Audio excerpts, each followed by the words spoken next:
एक और चीज़ मैम इसमें आती है कि ना आपको साइकोलॉजिकल इश्यूज़ हैं और एक में होता है कि आपको डर है, मैं ना बीमार पड़ जाऊँ। ओवर थिंकर जो होते हैं ना, जैसे जिनको कुछ लोगों को ओवर थिंकिंग की बीमारी होती है, एक्सेसिव थिंकिंग करते रहते हैं बैठे-बैठे कि यार ये हो गया। हमने एक पॉडकास्ट किया था रिसेंटली, आर्चर हैं अभिषेक, उनके साथ में किया था। तो उन्होंने एक हमें किस्सा बताया था कि उसमें ना एक उनके साथ का एक बंदा था और वो बिल्कुल फिट था, ready to fight in Olympic, participate in Olympic. और उसको ना अचानक से उसने ऐसे ही नॉर्मल रूटीन चेकअप कराया तो उनको डायग्नोज हुआ कि उनको कैंसर है। जो बंदा अपने पैरों पे खड़ा होकर घूम रहा था, मस्ती में था, एकदम सही था, 1 महीने में खत्म हो गया वो।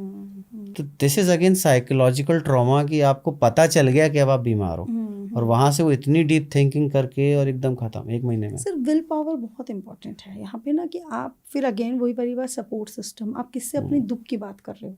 अगर आप आज के बारे में बात करें तो ऑन्कोलॉजी, द कैंसर डिपार्टमेंट के अंदर साइकोलॉजिस्ट का बहुत इंपॉर्टेंट रोल है, because how you are taking treatment. अगर आप भी अभी देखिए हिना खान जी के बारे में बड़ा चर्चा में रहा, युवराज सिंह हुए, how she has come out of this cancer stages, right. उसने किस तरीके से कीमो से फाइट करा, उसने कैसे बॉडी इमेज इश्यूज से किया, because that really hits you. Cancer is not just biological, आपके बाल झड़ रहे हैं, आपको साइकोलॉजिकल इम्पैक्ट पड़ रहा है, आपका मूड खराब रह रहा है, आपके हार्मोनल चेंजेस हो रहे हैं, आपको मन में बहुत उदासी है, आपकी बॉडी में एनर्जी लेवल नहीं है। If you keep having a social support system, you talk to a therapist, you discuss your insecurities, chances are आप बहुत जल्दी इससे रिकवर करते हो।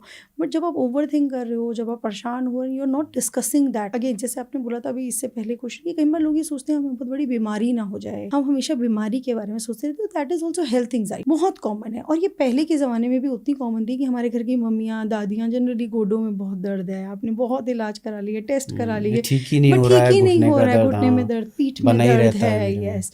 तो ये सब चीज़ों को हमें बात करने की ज़रूरत है, ना कि ये बोलने की कि अरे छोड़ो ना सब ठीक हो जाएगा। और कुछ बीमारियां तो मुझे लगता है ओवर थिंकिंग से बढ़ जाती हैं, क्योंकि उन्होंने कहा घुटने में दर्द बना रहता है, वो फील करते हैं अंदर से कि मुझे है ये दर्द। सर देखिए, एज अ थेरेपिस्ट हम लोग मानते हैं कि वो सिर्फ फील नहीं करते, वो एक्चुअली होता है, मगर वो इमोशनल पेन होता है। आप अगर देखेंगे बहुत सारे लोग के बीच में आजकल ये बहुत कंप्लेंट रहता है, कंधों में बहुत दर्द है, बहुत ज़्यादा पेन फील हो रहा है। Every pain in your body depicts some of the other emotional difficulties also sometime. Biological होता है, मैं ये नहीं कह रही बायोलॉजिकल नहीं है।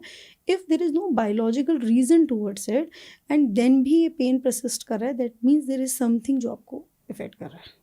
Like heaviness in the throat is generally accompanied by जब आप अपनी बात बहुत अच्छे से एक्सप्रेस नहीं कर पाते। There are certain psychological reasons. Let's suppose एक बंदा है जो ओवर थिंकर है, बहुत उसकी प्रॉब्लम ही है ओवर थिंकर, तो एज एन साइकोलॉजिस्ट आप क्या सजेस्ट करोगे उसके लिए कि ओवर थिंकिंग की इस हैबिट से वो बाहर निकल जाए? सबसे पहले जो मैं उसको सजेशन दूंगी, जनरली अगेन जो बोला जाता है इस बारे में मत सोचो। मैंने आपको बोला सर आप ना प्लीज़ एलिफेंट के बारे में मत सोचो, वो उसी बारे में सोचेगा। सर आप ना प्लीज़ पिंक कलर के बारे में मत सोचो।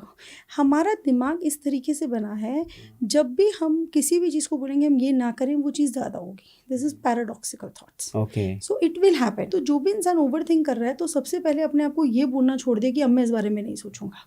Seat with a pen and paper और जितना सोचना है उसको लिख लो। Let it be out of your mind for some time. Writing it down, journaling it. And first is journaling. Now second, ask yourself what are the things in my control and what are not in my control. मैं overthink कर रहा हूँ तो मेरी कौन सी चीज़ों पे मैं कुछ कर पाऊंगा या मैं इस पे कुछ कर ही नहीं सकता। Correct. उसको अंडरलाइन कर ले। Now third important thing is, इसमें मैं क्या एक्शन ले सकता हूँ। What are the action oriented. Ma'am I am very overwhelm, ma'am मेरे पास बहुत काम है, मेरे को समझ नहीं आ रहा।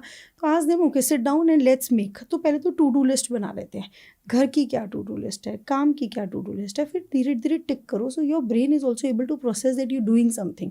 When you just thinking and you are not putting into action, you will just drain yourself. बिल्कुल सही बात है। So I think 3 step. First, write it down. Second, understand what is in your control and what is not in your control, and third important is take an action plan, to do list banaiye and start working on it and acknowledge that you have done it.